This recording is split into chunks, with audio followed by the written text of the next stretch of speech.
This is about the prospects of a sort of new world order.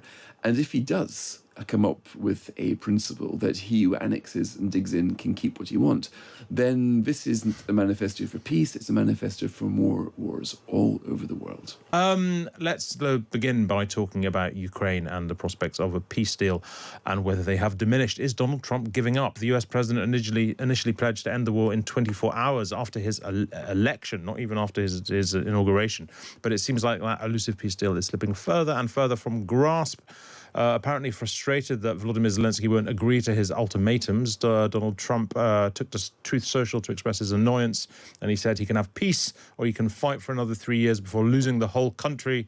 We're very close to a deal, but the man has no cards to play. He should now finally get it done. Earlier on, just a few moments ago, I spoke to the former advisor to the Foreign and Defense Ministries of Ukraine, Alexander Kara. Listen. Ukrainians understand that any territorial concession would not bring a just and lasting peace with Russia. Russia will return again to demolish our state and to subjugate our nation. So that's why it's not a space for compromise. That's why I'm saying it.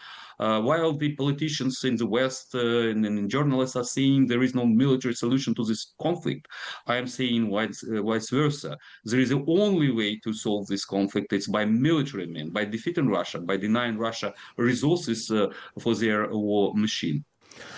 Fraser, we seem to be kind of through the looking glass here. It's not surprising that Ukraine doesn't want to sign the American deal because it appears to give Putin an awful lot, including Crimea, and Ukraine seems to get basically nothing. Well, more than that, Zelensky doesn't have authority to sign the deal. I mean, Trump is asking him to basically give up on Crimea, except that Russia has got overlordship. Now, even if Zelensky wanted to, which he doesn't, the constitution prohibits him from doing that. So there are things which are not within his power as president to do. And it seems strange that we don't know exactly the details, but we are basically led to believe that Putin's okay with this. But Zelensky isn't, and now Trump's beating up on Zelensky as per usual. But I think it would be, obviously you can see why Zelensky's doing this, because if you were to accept the annexation of Crimea, you would accept something we have never accepted in our post-war politics. That's if a country militarily occupies another one and it fights long enough, it can get to keep it. We didn't accept that over North Cyprus, for example. I mean, so I think Britain absolutely should be against this proposed deal. And I think Trump will have to work out that this isn't a small matter of some corner of the world where nobody can place on the map. This is about the prospects of a sort of new world order. And if he does come up with a principle that he who annexes and digs in can keep what you want, then this isn't a manifesto for peace, it's a manifesto for more wars all over the world. Yeah, I mean, it's so, Manveen, it's like, I don't know, it's how much we have to spend our time these days living inside Donald Trump's brain, that he doesn't seem to understand the idea that other people have interests that aren't his interests.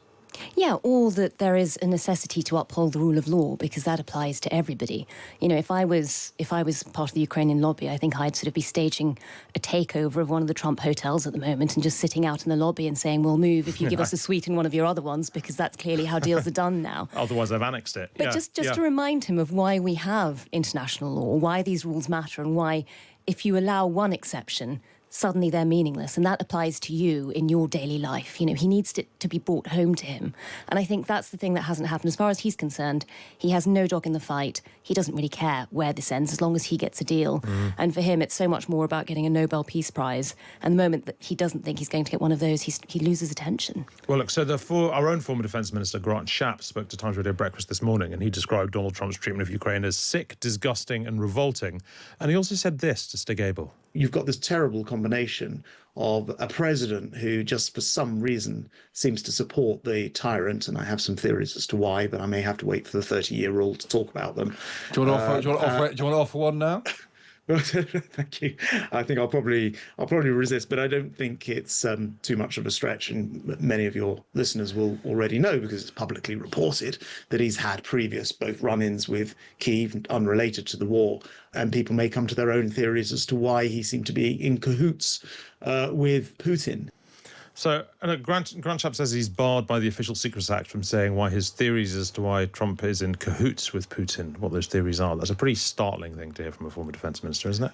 I don't know. I mean, usually when a politician says, "Oh, I know things I can't tell you because of secrets," he's normally bluffing. And I think Grant Shapps, absolutely, I would take that with the pinch. So he's referring to what's called the 2019 Ukraine scandal, when Trump was pressurising Zelensky to dig up some dirt in Biden. And this isn't exactly a state secret. There was literally a House impeachment on Trump to do, so it was probably investigated. Now, there, of course, British governments and other governments will have investigated the rights and wrongs of that, but it is widely believed that Trump did overstep the line there. And of course, some will say, well, this is, of course, Zelensky's got some compromat on Trump, but that therefore Trump has got some personal animus against Zelensky, and he doesn't want things to be brought up, so therefore he's compromised. That's the theory. That's almost certainly what Grant Shapps is referring to, but it's the opposite of a secret. Okay, well, I mean, I think there's probably also Russian ties. You know, they've been rumoured for a very long time. I'm not part of the Official Secrets Act, and I also say this with zero authority, so take it with a massive pinch of salt. But, you know, there's long been rumours about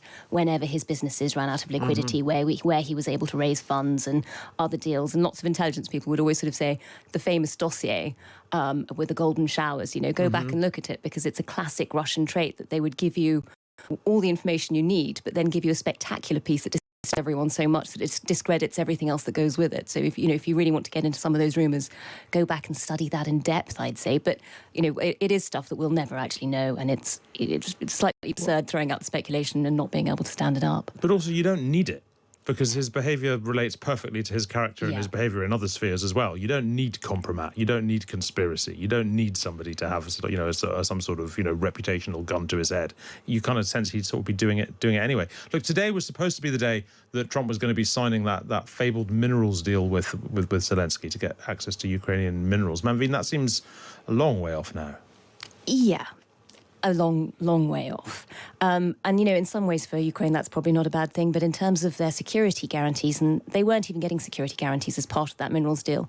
But where they go from now is, they're looking at the edge of a cliff, I think. Last night, despite the fact that Trump had put out this social media post saying that the Russians, if anything, were the ones who were great peace deal makers, they were the ones who were coming to the table, did just bomb Kyiv and kill an awful lot of people. You think this only gets tougher for the Zelensky government, with very little protection coming. If Trump now sort of pulls even more of the sort of support that they've had, they could be in a world of trouble.